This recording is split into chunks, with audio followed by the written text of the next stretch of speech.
going on, family, and welcome to another edition of the Rise to It podcast, the 2023 first episode of the Rise to It podcast. My name is Jonathan Hernandez, a.k.a. the letter H. Today, we got our boys, Mr. Andre Covington, Mr. Frankie Leal. You already know you got your boy H. What's going on, guys? What's going on? Family, the first episode of 2023. Doesn't that sound crazy? I love it. Already. But I'll say this year didn't go as fast as previous years. This year kind of, I felt this whole year. I think because I did a lot, but this, I know, 21, I remember that was a blur. The pandemic had had something to do with it, just felt like we couldn't move as much. And you wanted it to go fast, because it was just dragging. But this year, man, just it was nice. It was just good. A lot of different pockets, a lot of meaty parts of the whole year. Yeah, I know you've had a productive year, Frankie. Dre, you're always staying productive, Frankie, and it just keeps getting bigger, right? And better every single year with what you're doing with your family, what you're doing career-wise. How was your 2022 before we talk about the future? I mean, it was great. It was unexpected, just like everything that popped off in 2022 with my daughter just singing and performing all over the state. My wife, producing comedy shows and the photography and school. We just stayed so busy, and because of that, the year went by so quick. But we had a lot of fun doing it, all of it. You know what I'm saying? So grateful. It was a good year, and I'm ready for 2023 for sure. Absolutely. And before we dip into our topic of the day, we want to make sure to give a shout out to Farmersville High School. Yeah, man. We're recording this 2 weeks roughly before 2023 is officially set. But shout out to Farmersville High School. We want to give it a special shout out to Amelia Wade and Ludi. Hospitality was second to none at Farmersville. What was your experience, Dre? Because I know you were there. You were headlining. You were doing, I know, a couple of topics. So what was your experience like working with their admin and their staff? Well, the staff was incredible. They were really open and fun. You can tell that they enjoy what they do, and that's always good to go into that kind of atmosphere, and they're not uptight and tense and so what are you going to say? And, that never even came up. This was almost like they trusted in us to go and do what we do. I felt like the message, the why, your why and understanding your journey and in life and being able to talk to the kids and relate to them from a sense where I was once where you were or are. I was once there. So having that information I have now, I'm trying to get them to see, you want to tap into this. This is, I've been where you are. And now on my journey, I can see what helped me. And I told them, when people came to the school, I was kind of nonchalant, but it was certain individuals who I tapped into what they were saying, and it's helped me on my journey because they made a lot of sense. It may not have made as much sense then, but it was something about what they said resonated, and I was able to hold on to it and apply it, through my life's journey, which is continuing, throughout. So it was a moving situation. I enjoyed, kids coming up afterwards and go, hey, I listened to you in the morning, me and my mom on the way to school, or my dad, just having that generational pull with a mother and a son talking about the topics that we cover on our morning show. And then for them to hear the speech from Rise to It and feel like, hey, man, that was impactful, some of the things that you said. I'm going to take that, I'm going to run with it, sure, and apply it to their life. And I really said, to dream that dream, because you don't see the full road to where you want to be, but if you can see that, you will get there. It may be unconventional, and it might be some bumps and some bruises along the way, but you will get there, and it won't be nowhere near how you envision getting there. Exactly. It's going to take some twists and some turns. Absolutely. And Amelia, again, shout out to Ludi. I know she's been asking for some comedy tickets. She was hitting you up before and after the show, so we definitely got to hook up Ludi with that. But also, speaking of hooking up, we hooked up Abelino Garcia with our 1K giveaway. Man, we got to shout out to Abelino Garcia, and this was a student at Farmersville High School. All the admin staff and faculty and even the principal, they were just like, this student has gone far above and beyond. And this 1K giveaway is definitely going to go to this young man. He has a bright future. I know he talked to every single one of us that were at the event. And this is something that we want to move forward with in 2023, is blessing a student at every high school, at every college, at every middle school, at every university with 1K. We've talked about it, giving back. You know, we don't just talk a big game. We want to make sure that we back that up as well. And so Abelino Garcia was our first 1K giveaway, and it was something special for all of us just to witness that. They had the big old check. We could get a picture right there. We could get a picture showing, you know, Abelino. that picture came out great. But also, you know, beyond the 1K giveaway, it's always nice when we could reflect on the event and soak it in, and just students coming up to us, Dre always taking pictures afterwards, and you know, just talking about the event and talking about the material that we presented to them. And there was this, I want to give a special shout out to Miss Kaylee Villarreal. She shared with us some very, very personal information. She is cancer free. She conquered 25 rounds, y'all, 25 rounds of chemo. 25 rounds of chemo, man. And she came up to us like a beeline right after the show. And she's like, you know what? I want to make sure that you guys understand how powerful that was for me, talking about your mental health. I've experienced it during, but even after, you know, just being scared and being anxious about the whole process. But she's a fighter, man. What was your experience like? Because I know we were all standing there at the end and she came up to us. She almost brought us to tears. Yeah. But your experience, you know, with students like Kaylee. Well, it shows you that even though you're speaking and you may have a topic, you know, it can resonate different with someone. And they're hearing that, but they also have a story. So I think that's why, and we're real good at this, hanging around afterwards and getting that feedback. You know, I do that on my comedy shows. I do it, you know, especially now, because I think when people come up to you like that with a storyline, it's inspirational. And it also makes you feel like, this is worth it. This is definitely worth it. You know, this is like, you know, I was tired a little bit, you know, got up early that morning, went to work, drove, you know, a good distance to be there, and you get in, you're feeling a little kind of burnt out a little bit, but then you hear something like that and it just lifts your spirits. So the drive home was just so much more alive, and you just feel good about it. So that is phenomenal, you know, and to hear the success and how she overcame that hurdle. That, you know, to be that young and have that come at you like that, man, testimony to her and her strength. That's a lot of weight on her shoulders. I know you mentioned something right now, Dre. I never really talked to you guys about it. We've never discussed this as a group. We do stay behind after the events. Like people are even asking Frankie, I've seen, they're like, what kind of camera you got there? I'm trying to get into photography. And he'll spend time. It's not like, hey, I got to go. Right. He'll actually spend time. Hey, you want to take some pictures? Like, let me show you. You know, Dre, same thing. DJ Sal on the 1s and 2s. He can't be here today. Our brother from another mother couldn't be here, but he spends time like showing these kids firsthand how to use a turntable. Like, wow, like I've never experienced that. So it's pretty cool when we get to actually just hang out, and we've established that from our very first event. And, you know, moving forward, I think we're always going to do that. It's always nice when they can breathe life into us. It is nice. You know, like it's uplifting too, you know, like being able to drive home just to know that we motivated somebody. And it's so enriching to do what we do well. To do what you guys do is just speaking to students and motivating them. And I just feel like there's not a lot of jobs where, you know, at the end of the day, you go home at night and you say like, today I touched somebody, you know, and I feel like we're blessed in that aspect. In a good way, you know, and that's a good way. You know, a masseuse says that every day.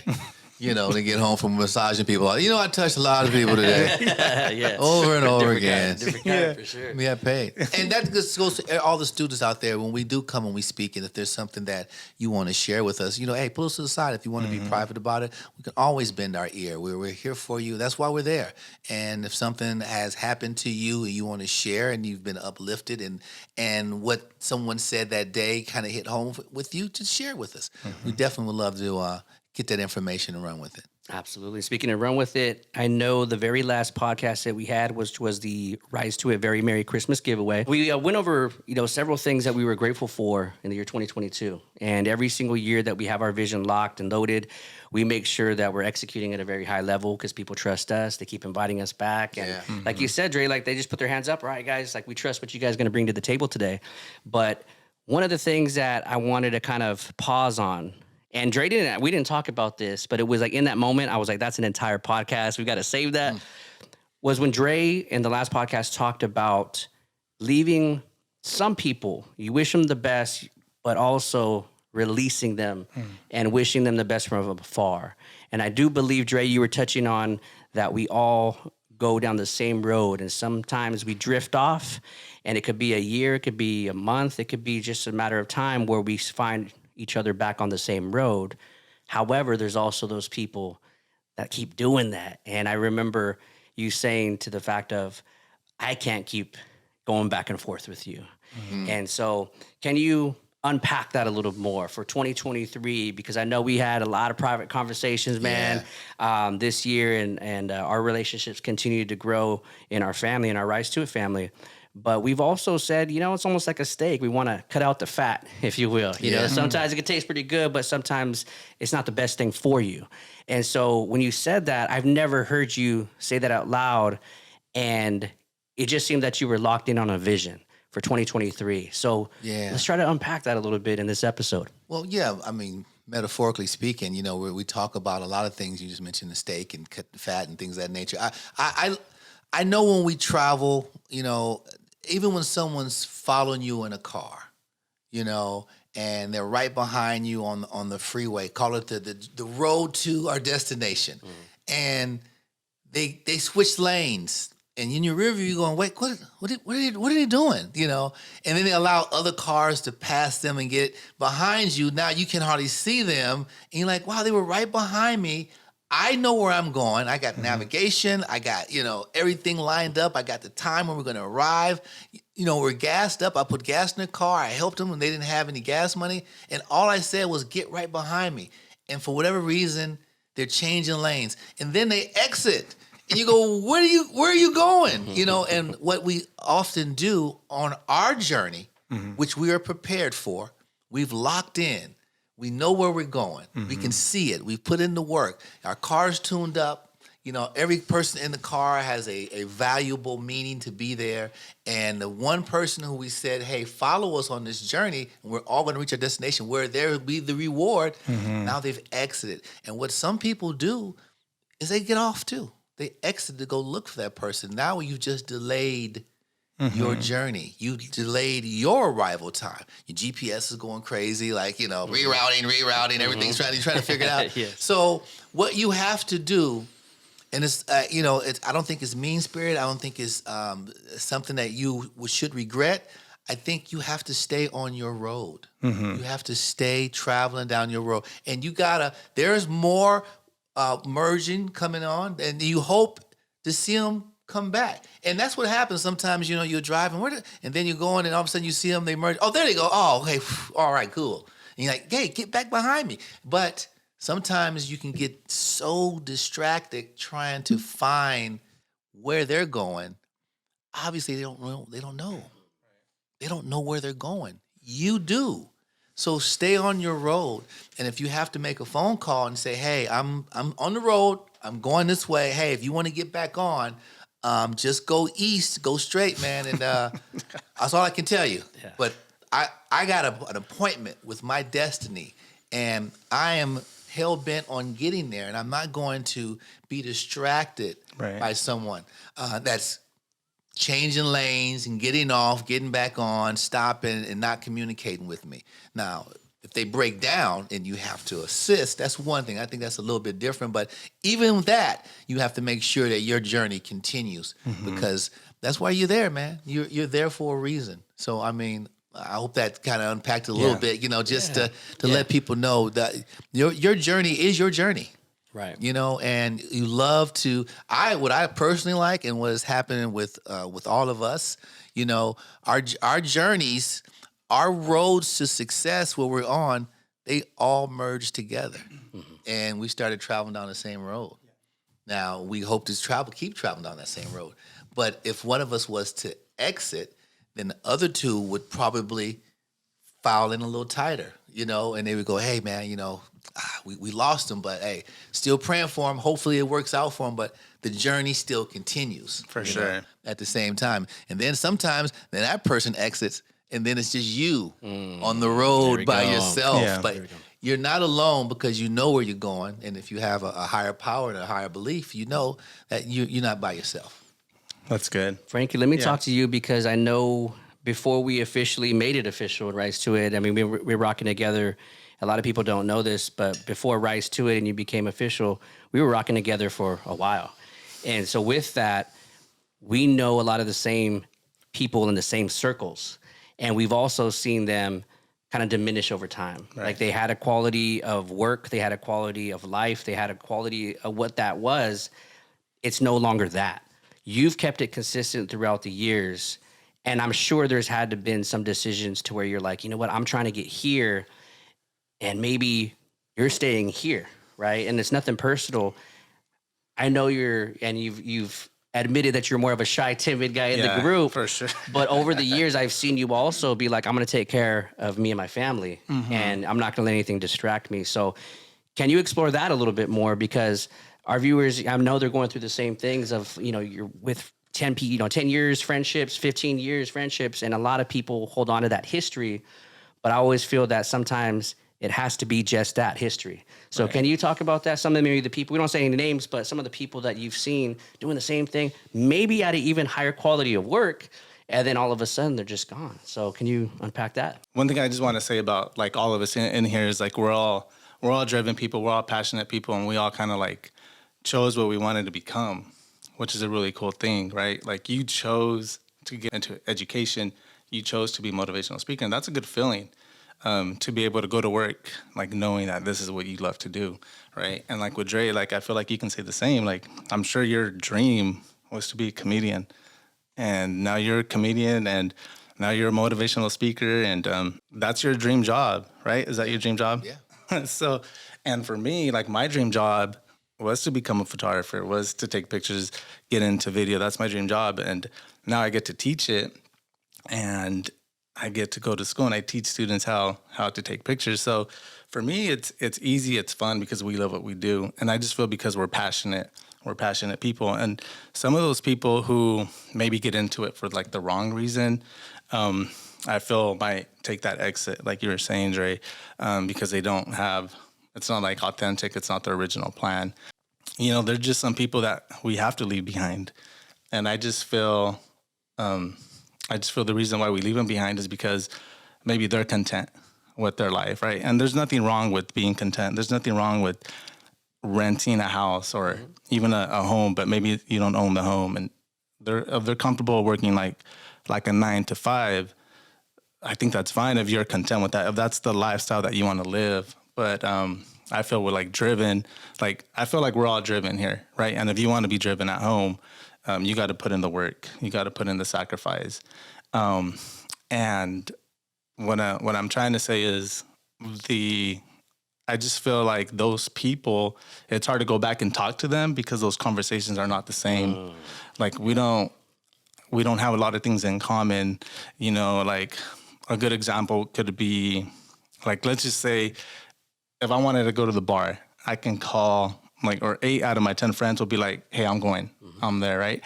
But if I also at the same time tell them, hey, I want to start going to the gym, I want to be there at 5 a.m.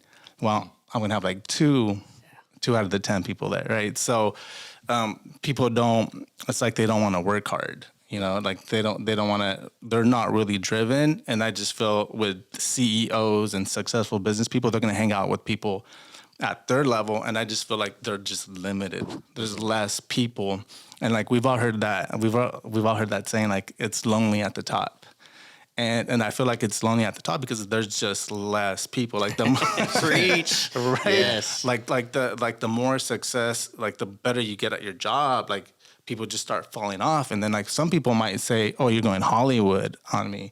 But really, it's not going Hollywood. Like Dre has said it in this podcast where you've been at events where they're like, hey, the party's not over. We're going to this mansion and we got this stuff, And then Dre's like, you know what? I'm cool because like he's like, I feel like you're operating at a different level. Yeah. And you make some great points there, man. And I don't think it's, people will say you've changed, but really you haven't. And what has changed is your mindset and your focus. You're more locked in, and others aren't willing to pay the price to get there. And that's okay. You made a great point. I don't look down on someone who has less than me.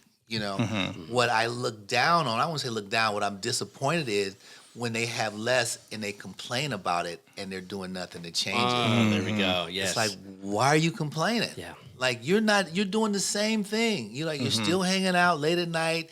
You're getting up, you're going to work, you're sleepy, you're not performing at a high level, you're getting written up at work, you're late, you're calling in sick all the time. So and this guy came in, he's only been there 2 years, I've been there 5 years. Yeah, but he's been there every day. He's grinding. He's asking for extra work. He's learning extra jobs. Whatever the boss needs, he's like, oh, he's just kissing the boss butt. No, he's driven. You should get some of that, get some of that, and then you get upset. Now, I have friends who they love their level of life and they're content. Right. And they're like, I don't want to do extra. I don't want to stay after work. I don't want to learn. I know my job and I do it. And I applaud them because they don't complain. They don't complain about their car is not brand new. They don't complain that their house is not here. They're like, I'm really happy where I'm at. And that other stuff will probably give me anxiety and stress. And I don't want that. So to each his own. When you think about we're on something right now, man. You guys lifted my spirits. When you're talking about that entrepreneurial spirit, which all of us have, and that's our baby, right? I mean, Dre, you are your business. As far as comedy, you want things running at a certain way because you've been doing it for a long time. So the expectation that you have for yourself and your shows. Frankie, DJ Sel, myself. When you explain the entrepreneurial spirit, if you will, to someone that is not in that arena, there is a lot of that anxiety. Well, I don't want to, what happens if it goes down? I'm like, but what happens if it goes up? Right? Yeah. What happens if that success happens? I don't want to take that risk though. Yeah. And so I feel, especially in education, a lot of students already have that anxiousness. And this is not a Central California thing. This is a nationwide thing, a trend that we're seeing with not only just students, but faculty alike, everybody on campus.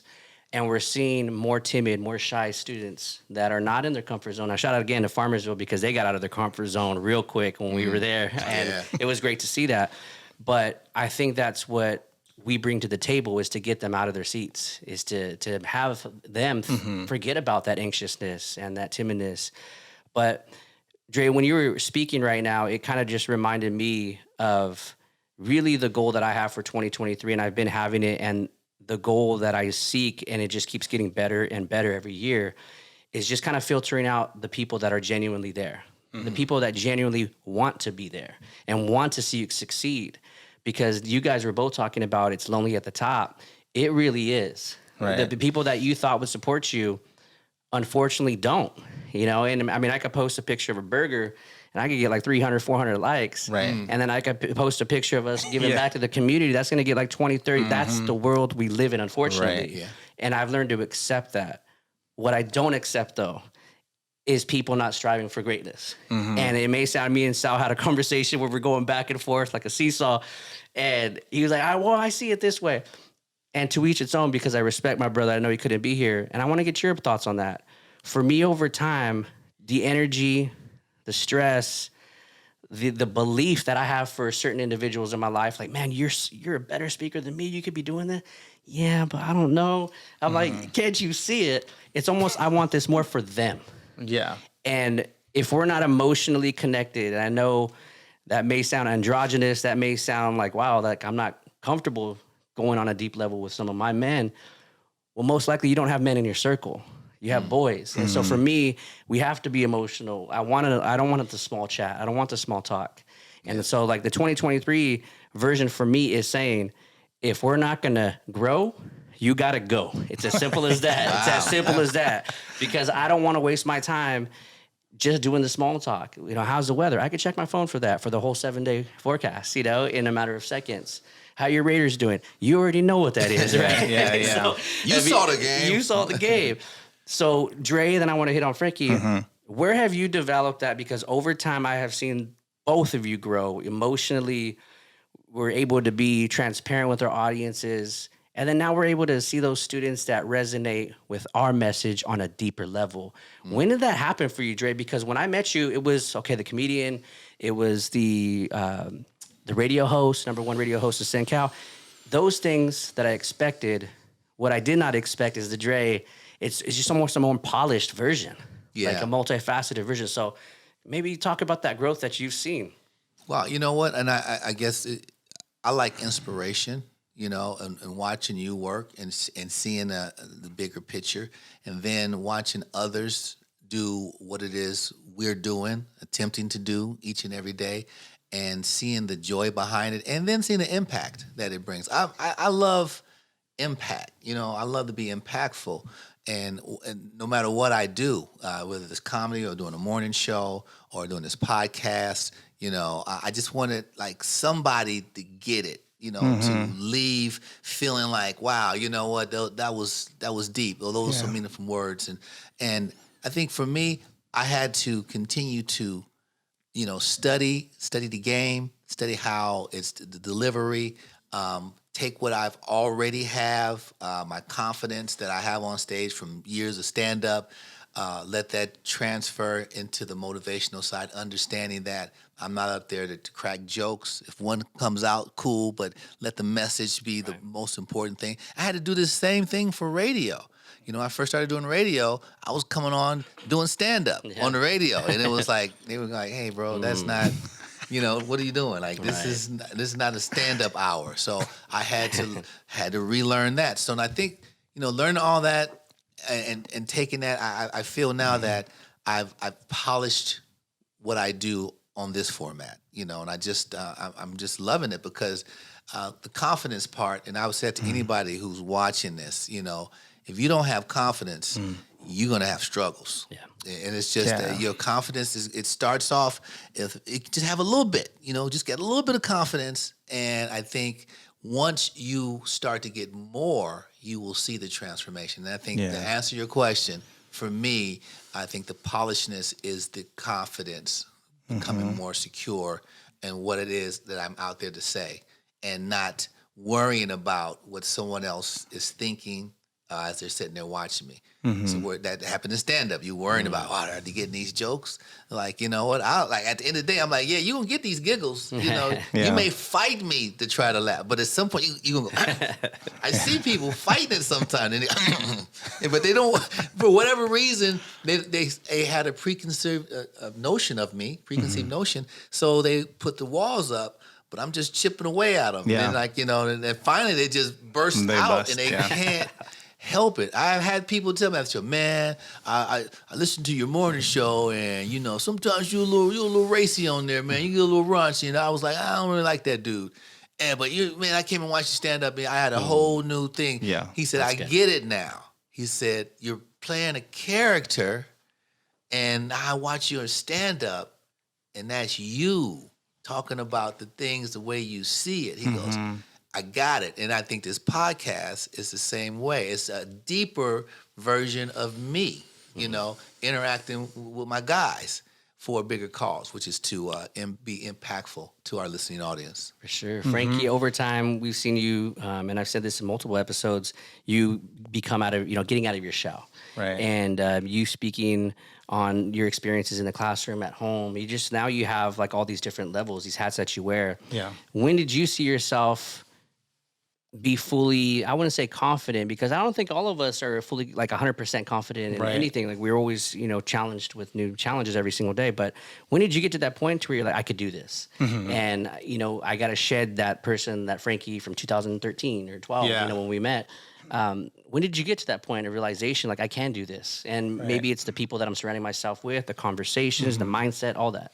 I think it started with like photography, like just slowly building the portfolio and, shooting just a normal comedian, like not a famous comedian, and then starting to shoot bigger and bigger comics. And when I started shooting like Joe Coy and Bobby Lee and Felipe Esparza, I think it just gave me like a confidence, like you were saying. It gave me a confidence where like when they're calling me, I am like credible, and then when I started teaching, like one thing that I struggled with was just speaking in front of people. Being a teacher, I'm literally like on a stage every day. So that every year was giving me a confidence to speak in front of people and having no fear. Like I've always had no fear. Like I've never been scared of people telling me no. Like I started my business like at 19 years old, and I would sell, I was a graphic designer and I was selling business cards. And in order to get business, I would have to go town to town, and I would hit all these small towns. And, here's this 19-year-old kid asking, hey, do you need business cards? $60, and a lot of them said no, like who's this kid? But some said yes, and it was the people who said yes who made me, into who I am today. And but just no fear, like, and I tell that to my students, you can't be scared, being embarrassed, being anxious. Like I tell them I'm shy, so like I know how you're feeling. And sometimes students ask me, hey, I'm going to step outside, I'm feeling like weird, like, maybe they're going to go through a panic attack, and I'm the first one to say go, because I know how you're feeling. But here I am speaking to them, and little do they know that Mr. Leal's nervous and Mr. Leal's anxious. But again, it's still having that no fear. We started producing comedy shows, and that came from shooting comedians and building contacts through them, and everything we've done was organically. Like, we never pushed for anything. And we just started doing shows in Fresno. We sold out 250 people. And this is the truth. When we locked in the date, and he's like, all right, this is the date, we're locking you in. I was like, yeah, we're doing it. But in my mind, I'm like, what am I doing? Like, Point no return. What? Yeah. how am I going to fund this? Are people going to even buy tickets to the show? But it's just having confidence and having no fear. And I just feel like if you just try, if you just do it, like, it's going to work out for you, because if you're just passionate, if you're driven, you're going to make it happen. You're going to get up at 5 a.m. You're going to put in the work. You're going to put in the time. And that's really where I've gotten to today. And now I have people coming to me telling me, hey, I'm so proud of you. And I've never heard that from people. Like, I've shot big time people, but now they're like, hey, I see what you're doing. I'm proud of you. And I'm like, whoa, like, what am I doing? It's a good feeling. Yeah, but it's like, what am I doing? Like, why are they proud of me? But it's because they see these big things that are happening. Yeah, I want to touch on something that you said, because I think it overrides when you said just do it. You're like, the no fear, but you also said, but I just do it anyways. Yeah. And I think that it was Irma Olgin on Twitter. Like, she posted one of, like, the best tweets. She's like, I don't know why people say fearless leader. She goes, even though I'm a quote unquote leader, and she's so humble, man. I mean, she's Bitwise, like, legend, and CEO Forbes, and TED Miss Talk, Forbes. Forbes. She's in everything. But I thought that was so humble of her to say, you know what? I am afraid every single day at Bitwise, but I just do it anyways, just like you said. Mm-hmm. And I think that's a message for students. It's like, man, if you're going to go ask that girl out, what happens if she says no? Yeah, bro, it's a no right now anyways, right? Like, what happens if she says yes? Right. Right? And you think I gave you guys time because I'm unprepared? Nah, bro, I'm trying to give you guys time to talk. Like, I'm trying to spit some game for you guys, So taking that risk, whether it's even just a homie, like, hey, man, we should get together and study. I just encourage my students, just do it. But it's uncomfortable. Yeah. I'm like, look, you're going to be going against other college students across the country, perhaps for one career. Mm-hmm. There is no second place. And you're going to be uncomfortable in your career interview, because this is it. That's like the Eminem with the black beanie. Like, you're ready to go on stage. This is it. Mom's spaghetti, baby, right? Yeah. And so you're either ready to spit or you're not, or get off the stage. And so I think that intensity, sometimes my students, when they really reflect, and the next day, you know what? Yeah, you're right. I am going to ask that other professor if there's any extra. I'm like, yeah. Right. And oftentimes there is extra credit. They're like, you know what? Yeah, if you would have just asked. Yeah. What I want to really reflect on also, and again, it's the type of people we are. We're all different characters. We all bring something new and fresh to our team. So when we were talking about our growth and the people that we're hanging around with and the quality of people we're hanging around with, I know Dre hinted on that in the last episode, and that's why we're exploring it in this one. But Sal was like, you know what? I don't know if we should just let people go. Mm-hmm. And he goes, but John, what do you think? And I go, okay, I'm wired differently. And I go, there has to be, for me, this is just me, and maybe our viewers, they're going to be like, yep, I agree. Or they're like, I can see it this way. And I totally respect that as well. For me, though, if we keep talking about the same things and there's no growth there and we're not pushing each other, for me, it's going to have to be one final conversation of like, yo, man, it's been a good run. Mm-hmm. And I will do that. It's not going to be, I'm not responding to texts. Mm-hmm. It's not going to be like an email. It's a face-to-face, like, hey, this is the last time we'll probably, and I wish you the best, man, but we're going off, like what Dre was saying. Right. Now it's been 6, 7, 8 times where I've had to tell you, and now it's kind of eating my energy where I could give it to our Rise to It family and people that want to pour into me. Yeah. But that's just me, though. So, Dre, I want to ask you, where do you stand with that? Because we all are wired differently in our group. And I think that's what's so beautiful about our group is because we all bring our new flavors. Yeah. I know Sal would say, well, I wouldn't let them go. And for me, I have no problem with that. I have no problem. Let it go. I have no problem. Dre, where do you stand with that, man? Well, for me, it's I think it's circumstantial. If they have an addiction, because I come from watching my mother struggle, I'm going to have a little bit more compassion, and I'm gonna be there for them until it just can't happen anymore. They're just not going to receive it no kind of way. I'm going to exhaust myself trying to help them come out of that. If it's a situation where, hey, we were boys and, we was out there chasing ladies and having some good times, and I got into a serious relationship, and when I said, hey, man, I'm in a serious relationship now, I'm trying to work, and he was like, yeah, that's cool. Hey, man, I got some girls coming over. I'm going to cut you. Yeah. I'm gonna slide away from you because you're trying to destroy my happiness. Mm-hmm. You really don't care about me per se. You care about yourself and what I bring to the table. Is it my celebrity? Is it, my ability to be a great wingman, which I was, by the way. What is it? Because it's not about my happiness, because I just told you I'm happy, and you should be like, okay, man, I respect that. Yeah. And I've had friends who still had that same lifestyle, but when I was in the presence, they were like, hey, man, don't invite no girls over. It's all guys. I got Dre, my other friends, my married friends are coming over. And out of respect for them, we're not going to have a whole bunch of ladies around here because I don't get down like that. That's a friend. Right. Because now they care about your well-being and your happiness, because as soon as someone takes that big selfie, that group selfie, and it's on social media, and your wife's like, I thought you said there weren't going to be no girls there. You're like, boy, you're in trouble.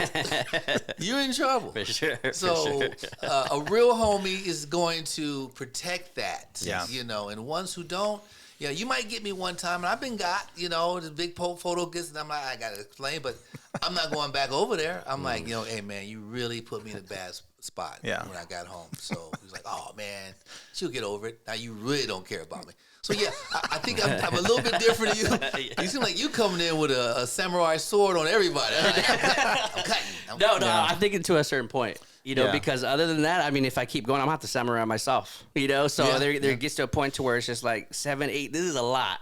Yeah. And I don't want to go past my, double digit fingers right here of like how many, now it's just, I feel giving CPR to a dead situation. Yeah. We've talked about this. We talked about you simply not respecting what the game plan was. And then now we got to move on, so when I say a cut, it's going to be a cut, but there's going to be some time before that cut, we'll say. Yeah. Is that what you're saying, though, Dre? I'm saying that, but I guess the X factor for me would be the addiction side of it. People who are just sick, and they're like, they need somebody to still love them, even though they're going through a crisis. And even with that, you have to be careful, because you can't let them pull you into the abyss with them. So you can love from a distance. You can apply assistance in the best way you can, but you got to tell them, hey, you know what, I'm running out of options here. It's like, and you're not getting any better. So it's going to pain me. It's going to pain me to have to walk away from you. And then you might have tears running down your eye, because I dealt with that with really close family members. So that part I can see. I can relate to the. You know what? You don't call me no more. Yeah, there's a reason why. But if someone comes to me, I'm not going to have that talk like you would, that face to face. I'm not going to do that, because I don't think at the end of the day they really don't care. They would have done it already. Yeah. I think for me, I'll see them and they'll be like, "Hey, man, what happened? We used to hang out, used to call." Then I will tell them. I'm not going to go out of my way to tell you, but since you asked, let me just be real with you, man. Our lifestyles are really taking a turn, and it's different. Frankie, I mean, again, and I love that.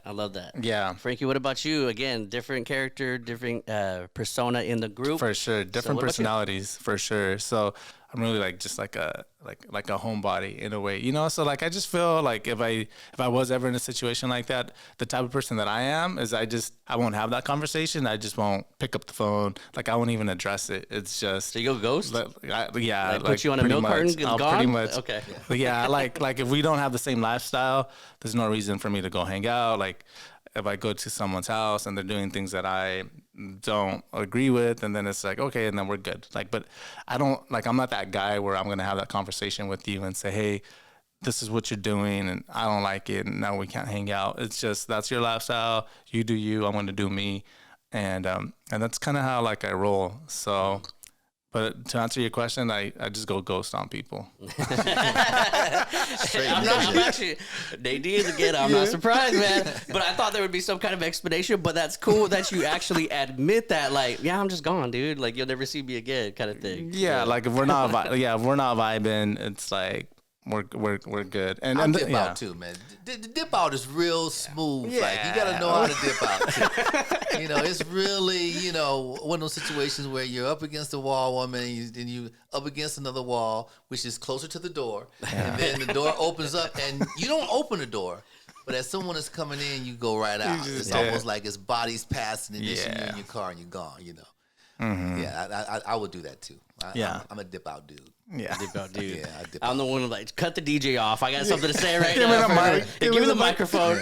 But again, it's all. I think the conclusion for all of us when we get to the bottom line of who we want to kick it with, who we want to hang out with moving forward, is quality people. It's interesting, however, how we all get to our destination. I think both of you guys said it in a more eloquent and peaceful way than me, your cut, right? But I think it's a conversation that needs to be had for everyone that watches our podcast and everybody that comes to our events or everybody that puts us on, because although we have, and I won't even say disagreements, we just have our own style, period, for every single one of us. We just went through 3 different examples right now, and DJ Sal's another 4th one that's completely different than mine, yours, and Dre's. But we all know what quality is. Mm-hmm. We know what it it sounds like, what it feels like, and we don't want to let that go. And I feel that all of us in our group, even when we're not hanging together, we all have those quality people in our groups, in our lives, whether it's family, whether it's really close friends that you developed a relationship with over. And I know Greg is solid too, and he's very emotional. And that's why I love my guy too. And I resonate with both of you guys when on the radio.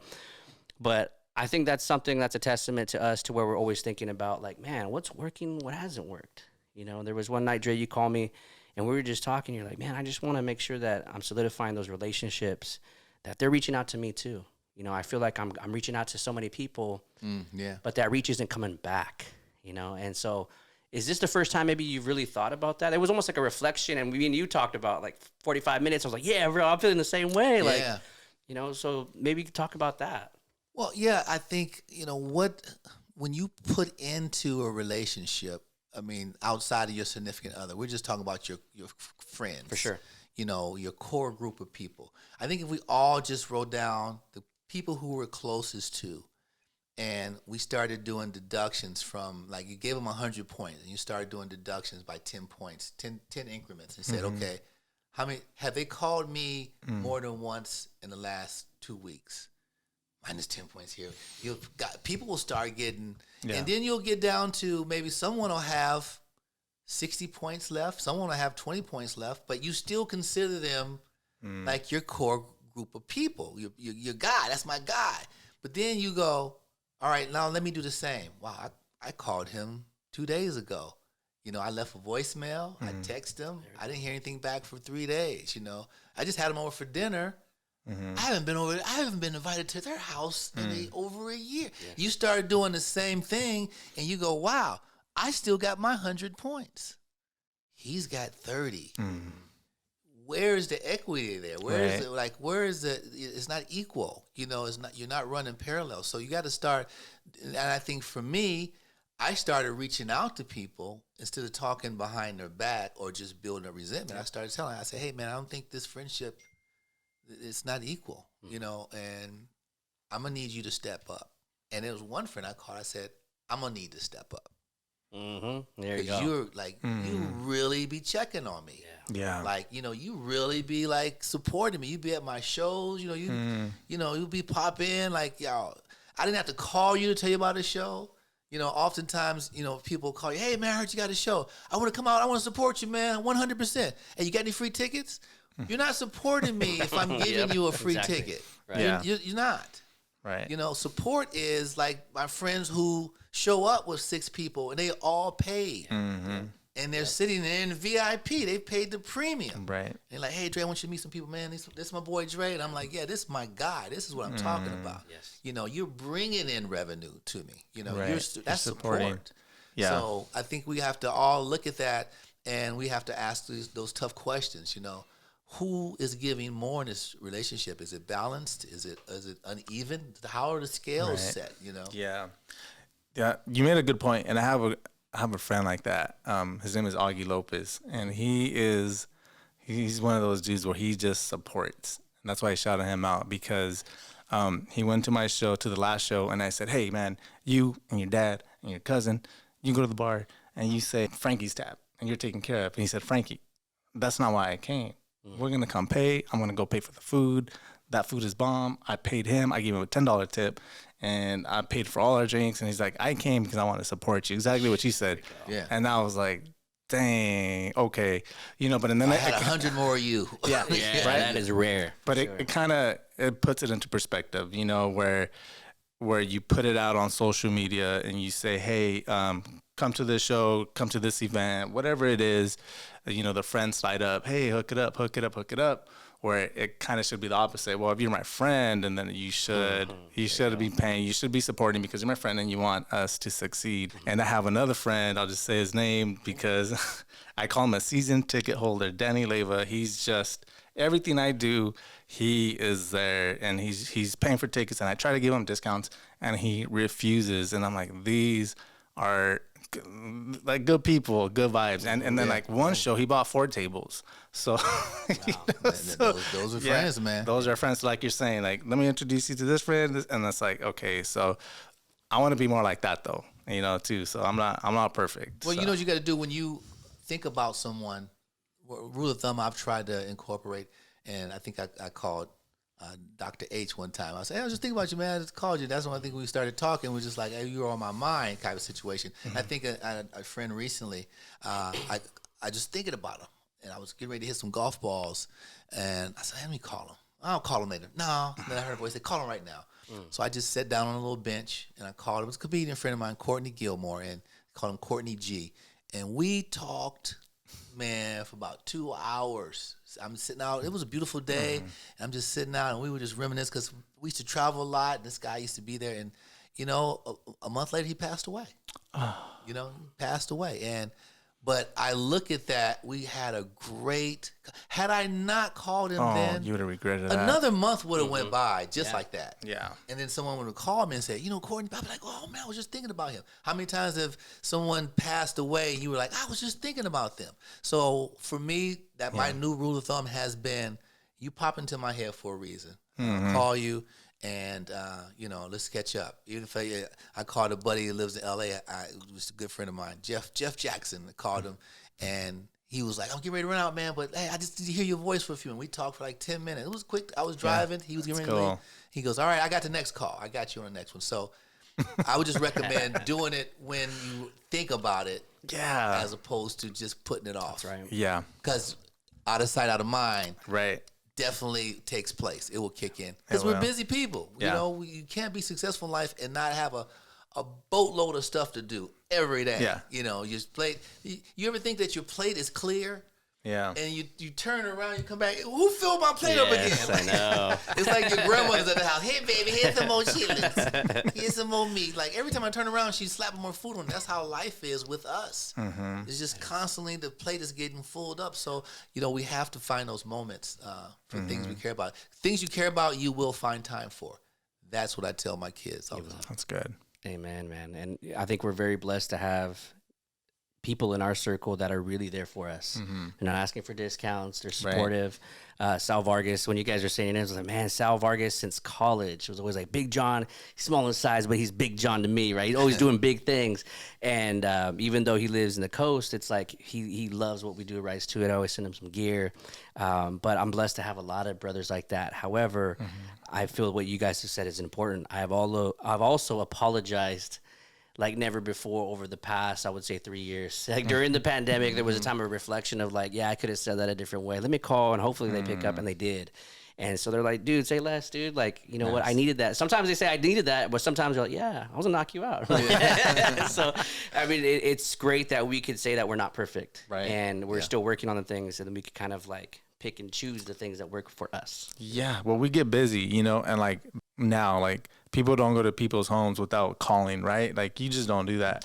And I just feel like you can't even call people now without like giving them a warning. It's like what is this person calling me right now? You know, it's like it's just because we're just so busy. We're like wired different. Where even like sometimes you question like, should I call this person? Like, I don't know, I don't want to bother them. That's my thing too. It's like I don't want to bother them, you know. And it's just I feel like we got to get out of that. Well, I got to get out of that mindset. If I'm thinking of somebody, I'm just gonna call them. Like, who cares if I think they're at work or this? I'm just like my wife says that all the time. Well, if you're thinking about them, just call them. If they're on your mind, like I start off by saying instinct. Wellness check. Hey, wellness check. What's up, man? Nice. And it's like, I like that. I think what we do is like when someone calls, they go, "What's up?" When someone says that to you, I mean, that should hit you like, I'm not a really good friend right now. Because they're saying, everything okay? Everything's fine. You all right? Because the only time they hear from you is trouble. You know, something has happened that's bad, and you're trying to like, I just want to let you know, man, you know, we lost Paul or, you know, Jane or something, or my dog died. You know the one. Yeah. So people go, hey, so what's going on, man? Yeah, like they're surprised out. What's up? What's up? Everything all right? So you got to make sure when people, hey, what's going on, man? That's when you know, like you communicating. You know, you guys, it's both ways. It's you know, some equality there.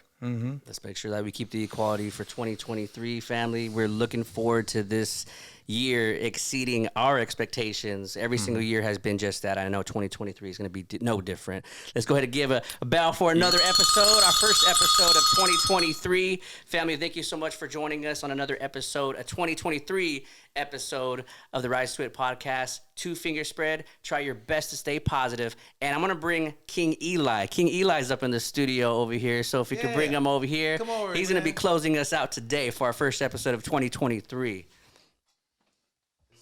My son, Eli Knight. Nice. Named him Eli Knight because we want him to be a gentleman. What's up, Eli? What's up, King Eli? King Eli. King Eli. Hey, who protects the house when Dad's not there? Me. That's what's up. Yes, sir. That's right. If you can rise to it, then you can rise through it. That's what I'm That's right. That's right.